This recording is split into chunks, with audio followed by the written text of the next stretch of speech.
দেখো সকাল যখন হয় তখন আমার প্রথমেই ঘুম ভাঙার পর এই বিল্লু মানে আমার বিল্লু চিতাবাঘটা আমার পিছনই ছাড়ে না। ঘুম থেকে উঠলে ওর মুখটা দেখলে আর যেদিন ওকে না দেখি মানে সেদিন ভালো লাগে না, কারণ সে খুব চঞ্চল দুষ্টুমি করে। তো দেখো কাছে যেতেই আমাকে একটা জোরে একটা ভেলকি মেরেছে। তো সে আমি একটু যখন ঘরটা একটু ঘুম থেকে উঠে মাত্র পরিষ্কার করি, এদিকে ওদিকে যায়, সে আমার পিছন বেশ ঘুরতে থাকে, খেলতে থাকে। আর বারান্দায় যে ঝলমল রোদ সেখানেও সে বসে থাকে, আর আমি একটা চেয়ার দিয়েছিলাম আমি বসার জন্য, সেও পিছনে ঘুরঘুর করতেছিল। মানে সকালের রোদটা যখন পড়ে মানে এত ভাল লাগে। তো দেখো সে আমি বসেছি, সে আমি কোথায় কোথায় পা রাখছিলাম সেটাই খেয়াল করতেছিল।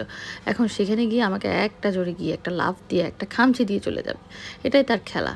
মানে মানে সে কোনোভাবেই চুপ করে বসে থাকতে পারে না, এরকম একটা ব্যাপার। এবার বসেছে, আমি একটু বসেছিলাম সোফার মধ্যে, সে সেখানেও এসে মাথার উপরে সে মানে কি পরিমাণ যে দুষ্টুমি করতেছিল, যে স্থির থাকতেছিল না। এটা মানে পুরো একটা চিতা বাঘ, একটা বাঘের বাচ্চা, ছোট একটা বাচ্চা।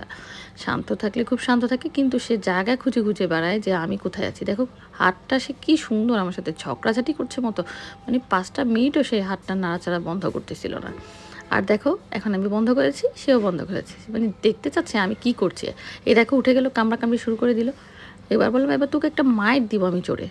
তাও কিন্তু সে চুপ করে বসেছে, কিন্তু তার হাত নাড়ানোটা সে কমাবে না। আর দেখো এখন শুয়ে গেছে, মানে গা রক্ষা করার জন্য সে শুয়ে যায়। খুব সুন্দর স্টাইলে সে ঘুমিয়ে, মানে আমাকে আর মারতে পারবে না। তো কিছুক্ষণ চুপ করেই থাকলাম। তো আমি আর না পারতে বললাম যে যা তোর আমার কাছ থেকে সরে যা। দেখো এবার পায়ের কাছেও যাবে, এবার দেখো কি করতেছে, আমার সাথে না পেরে সে কামড়াকামড়ি করতেছে, মানে উল্টো ওকে একটা দিতেই হবে আমার সাথে মারপিট।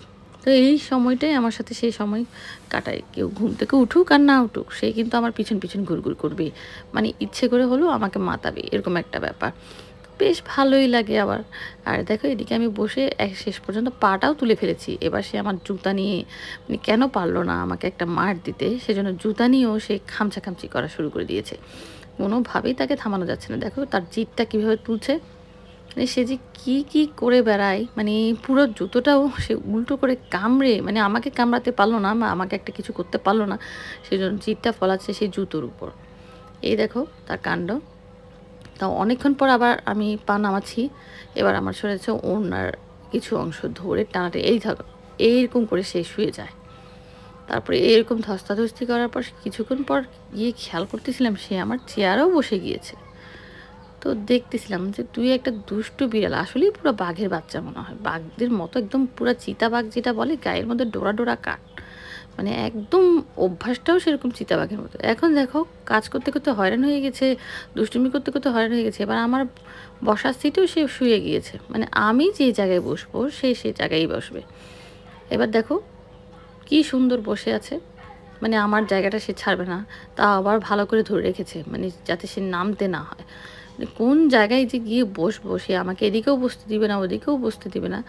জায়গায় জায়গায় সে আমার ব্যাগ দেখবে, জায়গায় জায়গায় আমি কোথায় শুই, আমার কাপড়ের সুগন্ধ শুকবে, এইসবই করে বেড়ায়।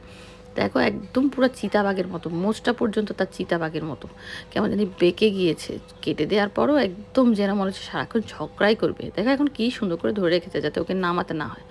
এরকম করতে করতে বেলা একটু বেশি হয়ে গেছে, দেখলাম এবার ঘুমিয়ে পড়েছে বেচারি, এখন খুব ক্লান্ত। দেখো একদম হোশ নাই, একদম বেহুশ। এই উঠে গেল তো।